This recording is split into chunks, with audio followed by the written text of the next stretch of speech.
తమిళనాడులోని ఏరోడ్ జిల్లాలో ఓ శివాలయంలో ఒక్క నిమ్మకాయ ఏకంగా 35,000కు అమ్ముడుపోయింది.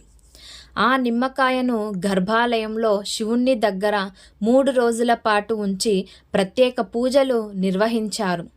ఇక్కడ ప్రతి సంవత్సరం 3 రోజుల పాటు శివరాత్రి ఉత్సవాలను ఘనంగా నిర్వహిస్తారు. ఇందులో భాగంగా శివుడికి సంబంధించిన కొన్ని రకాల వస్తువులను శివరాత్రి తర్వాత రోజు వేలం వేస్తారు. శివుణ్ణి దగ్గర పెట్టిన నిమ్మకాయ, దేవుడి కోసం చేయించిన వెండి ఉంగరంతో పాటు గుడిలో ఉండే కొన్ని వెండి నాణ్యాలను, పండ్లను కూడా వేలం వేస్తారు. ఇదే ఆనవాయితీ ప్రకారం ఈసారి కూడా వాటికి వేలంపాట నిర్వహించారు. శనివారం రాత్రి ఆ నిమ్మకాయకు వేలం వేశారు. ఈ వేలంలో దానిని 35,000 రూపాయలు పెట్టి కొనుగోలు చేశాడు అదే జిల్లాకు చెందిన ఓ శివభక్తుడు. జిల్లాలోని శివగిరి గ్రామం సమీపంలో ఉన్న పజపూసయ్యన్ శివాలయంలో ఈ వేలం జరిగింది.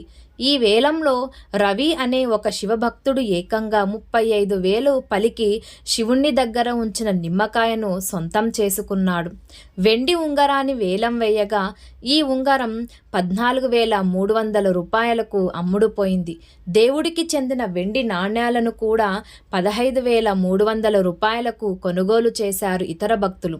నిమ్మకాయ 35,000కు అమ్ముడుపోవడం అక్కడున్న ప్రజలు ఆశ్చర్యపోయారు. ఈ వీడియో మీకు నచ్చినట్లయితే లైక్ చేయండి, షేర్ చేయండి మరియు ఇలాంటి ఇంట్రెస్ట్ వీడియో కోసం మా ఛానల్ని సబ్స్క్రైబ్ చేయండి.